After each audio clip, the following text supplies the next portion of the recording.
53 वर्षीय उर्वशी आईने में संवरते हुए अपने दो चार चमकते उन चांदी के तारों को देख रही थी, मानो वे उसकी उम्र की गवाही देने जबरदस्ती उतर आए हों। जबकि उसका रूप लावण्य उसे 40 से ज़्यादा मानने को तैयार न था।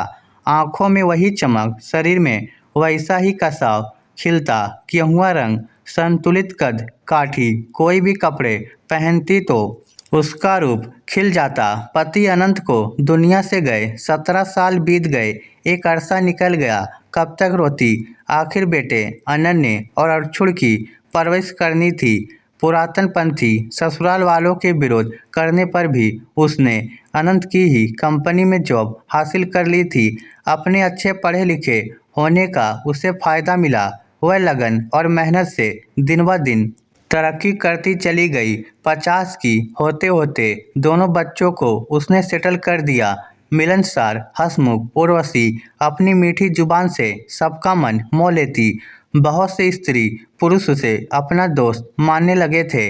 अपनी समस्या उससे शेयर करते, जिनका समाधान अक्सर उसके पास होता। दूसरों की मदद कर उसे बहुत खुशी मिलती। उसका यूं खुले दिल से सबसे घुलना मिलना कुछ लोगों को रास न आता, जिसमें पड़ोसी और रिश्तेदार सभी थे, लेकिन उस पर कोई असर न होता। आज वो फिर तैयार होकर जयेश सर के घर जा रही थी। जयेश अग्रवाल उसके बॉस थे। ऑफिस के कामों में बिल्कुल परफेक्ट, पर घर के मामलों में जल्दी घबरा उठते। लड़के वाले उनकी बेटी को देखने आ रहे थे। पत्नी गांव की थी, कुछ ऊंच नीच ना हो जाए, इसलिए उनकी बेटी भी चाहती थी कि उर्वशी आंटी आ जाए। वह उर्वशी से जब भी मिली, उसके अपनेपन और अपनी पीढ़ी जैसे नए विचारों से बेहद प्रभावित हुई थी। फिर कहाँ चली बनी ठनी पतंग बनके। मैडम हवा हवाई, छुट्टी के दिन तो चैन से बैठा करो घर पर। हम सहेलियों के साथ किट्टी में भी जमाने से नहीं शामिल हुई। बगल वाली मिसेज माथुर ने टोक दिया। हाँ, बच्चे जो यहाँ नहीं तो फ़ायदा क्यों ना उठाएं। मेड को सब्जी दिलवाती तारा चावला ने मुस्कुराते हुए चुटकी ली। हाँ, हम तो यूं ही घर में उलझी रह जाती हैं। घर का मैनेजमेंट, पूजा, व्रत, रिश्तेदारी, इनके जैसे आज़ाद परिंदे हम कहाँ। आज इस डाल पर, कल उस डाल पर। ऑटो से उतरती नैना बोहरा ने जोड़ दिया तो सभी खिलखिलाकर हंस पड़ी। कार बाहर निकालते हुए उनकी फप्तियाँ उर्वशी के कानों में भी पड़ी, जिसकी वह अब तो आदी हो चुकी थी। उसने मुस्कुराकर सबको बाय किया और आगे निकल गई। उसके जाने के बाद भी औरतें उसके बारे में बातों का पूरा ग्रंथ रच डालती। क्या जवाब दे ऐसे लोगों को जिन्हें जीना नहीं आता। वे आंख मूंद कर उसी पुराने ढर्रे पर चलना चाहती हैं, जरा भी बदलना नहीं चाहती। एक ही खोल के अंदर जीते मरते हैं, बस ये सोच कर के लोग क्या कहेंगे। एक बेटा लंदन में सेटल है और एक ने इसी शहर में अपनी ससुराल के पास घर ले लिया है, तो क्या करे। इनके जैसे माथा पीटे रोए बैठ कर कि अकेले रह गए, जिंदगी बेकार हो गई। अब जिंदगी में जीने के लिए बचा क्या। सोचते हुए उर्वशी ने गर्दन झटकी, मन ही मन मुस्कुराई और चल दी। अभी तो सही समय है कुछ करने का। अपने दायित्व सब पूरे हो गए, कुछ अपने लिए, कुछ औरों के लिए। बस कुछ न कुछ नया करते जाना, सीखते जाना है। उर्वशी लौटी तो उसके चेहरे पर बड़ी तसल्ली की रौनक थी। जयेश सर की लड़की दिव्या का रिश्ता तय हो गया था। तुरंत ही सगाई की रस्म भी कर दी गई। उर्वशी ने सब बखूबी संभाल लिया था। जयेश का पूरा परिवार बहुत खुश था। सारे लोग तो उसे अपने से लगते। चेंज करके जब वह बेड पर आई तो सोचने लगी, कहाँ है वह अकेली। इतने लोग, इतने परिवार, इतने काम हैं यहाँ करने को, अभी खाली कहाँ, अकेली कहाँ। उसके चेहरे पर मुस्कुराहट आ गई। चश्मा उतारा और जाने वह कब नींद की आगोश में खो गई। उर्वशी की औरों से अलग अपनी अनोखी दुनिया थी। वह बेहद क्रिएटिविटी थी, जिनके लिए उसे समय कम पड़ता। अपने इतने सारे शौक थे, फुर्सत में होती तो कोई भी अपने पेंडिंग शौक के काम उठा लेती और चाव से मसरूफ हो जाती। नए गीत, गज़ल लिखना, सुनना, गुनगुनाना, पेंटिंग, स्केच करना, नया प्लांट लगाना, कभी किचन में नई रेसिपी ट्राई करना या नया कुछ इजाद करना, कुछ ना कुछ नया सीखते करते रहना उसे अच्छा लगता, वरना वो बेचैन हो जाती। शादी के बाद जिम्मेदारियां संभालने में उसे वक्त ही कहाँ थी। अपनी रुचि के काम करने के लिए परिवार के साथ दायित्व निभाते हुए भी खुश तो बहुत रही, पर अंदर से अनावश्यक सी रही। कुछ छूटा सा लगता था, तो अब जिंदगी का पूरा आनंद उठा रही थी। लोगों के कमेंट पर यही सोचती, पता नहीं पड़ोसियों, रिश्तेदार, महिलाओं को क्या परेशानी है, नहीं आता उनकी बातों में, उससे मजा तो क्या करे। एक ही ढर्रे की बातें, वही टॉपिक, नई ड्रेस, साड़ी, शॉपिंग रेट, नई ज्वेलरी, नई गाड़ी या किसी की लड़की का किसी के साथ चक्कर, व्रत, पूजा पाठ, सिद्ध बाबा के प्रवचन, भजन कीर्तन, मंदिर, तीर्थ दर्शन या सास ननद, पति पुराण, और कैसे भूला जा सकता है उनका मेड सर्वेंट चैप्टर। वो उर्वशी का दिल कांप उठता। वह सोचती, कम से कम ऑफिस कलीग्स या दोस्त ऐसी बेकार की बातें कर मेरा दिमाग और वक्त तो नहीं जाया करते उनके साथ। योग, वॉक, कभी कोई नेक काम, किसी की मदद के लिए चली जाती। फुर्सत होती तो कभी अपने शौक पूरे करती, कभी दोस्तों के संग टेबल टेनिस, बैडमिंटन खेलती या कभी पिकनिक, टूरिस्ट प्लेस, कभी मूवी, बाहर रेस्टोरेंट में डिनर, तो कभी घर पर अपना बनाए स्पेशल लंच स्नैक्स कराती। इसके अलावा कभी बेटे बहू बच्चे आ जाते या वह खुद जाकर मिलाती बच्चों से। तो क्या बुरा है जीवन, उसने खुद ही तो चुना था ये जीवन।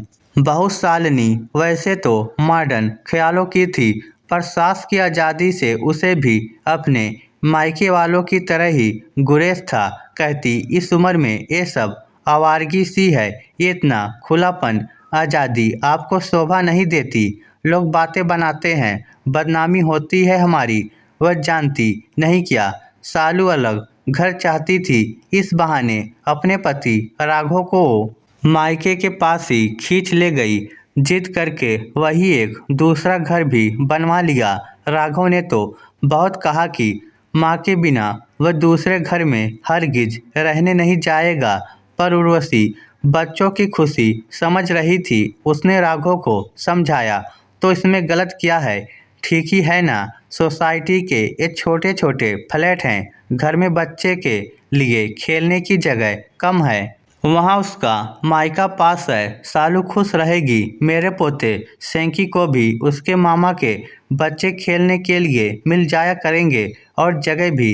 ये भी तो देखना, हम रहते तो एक छत के नीचे हैं, पर कितनी देर साथ बैठ पाते हैं। सभी अपने अपने कामों में बिजी रहते हैं। ऐसे वीकेंड पर कभी तुम सब, कभी मैं आते जाते रहेंगे, जब चाहे वैसे भी मिलते रहेंगे। सालू खुश रहेगी तो तुझे भी खुश रखेगी, तुम सब खुश रहोगे तो मैं भी खुश, और चाहिए भी क्या। बेकार की मेरी चिंता मत कर, इतने सारे शौक हैं मेरे, अकेली कहाँ हूँ मैं। फिर यहाँ कितनी यादें बिखरी पड़ी हैं चारों ओर, जो मुझे जीवन से जोड़े रखती हैं। किसी तरह उर्वशी राघव को समझा पाने में सफल हुई थी। अब जब सब चैन से हैं, तो लोगों को क्यों दर्द हो रहा है। कभी हवा हवाई तो कभी चली रे पतंग, देखो गा गा कर छेड़ते हैं।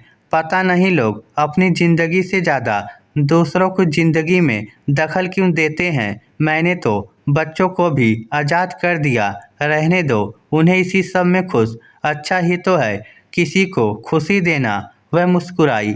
आसमान पर बादलों की टोलियां ठंडी हवाओं के साथ मस्ती में उड़ रही थी। वह धीरे धीरे खुद ही गुनगुना उठी, चली रे पतंग, देखो चली रे। उसने वार्डरोब से धानी रंग की साड़ी निकाली और पहनकर आईने के सामने आ खड़ी हुई। काला वार्डर उसकी खुली रंगत पर खूब खिल रहा था।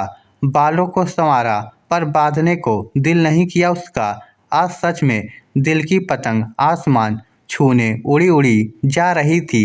उसने गजलों का बज रहा। रिकॉर्ड बंद कर दिया। अपना गाना उसे अधिक रुचिकर लग रहा था। सुबह बना रही पेंटिंग को उसने छीने कपड़े से कवर किया। खुली कलर ट्यूब के ढक्कन बंद करके उसने सैंडल पहनी, मोबाइल और पर्स उठाया, घर लॉक किया और गुनगुनाते हुए बाहर पैदल ही निकल आई। पास के मार्केट से बड़ा सा केक लिया और छोटे छोटे बहुत सारे गिफ्ट। आज फिर उसे आसिया अनाथालय जाना था। वहाँ किसी बच्चे का जन्मदिन है। वह देर सबेर जरूर पहुँचती। आज तो संडे ही था। वह ढेर सारे पैकेट के साथ सुहाने मौसम का मजा लेते आहिस्ता आहिस्ता चलते हुए घर लौटी तो सब्जी लेते लेते गप्पे लड़ा रही। पड़ोसियों के कमेंट शुरू हो गए। कहाँ की तैयारी है मैडम? हवा हवाई संडे को भी पतंग बनी, लहराती इठलाती कहाँ से आई, कहाँ को चली?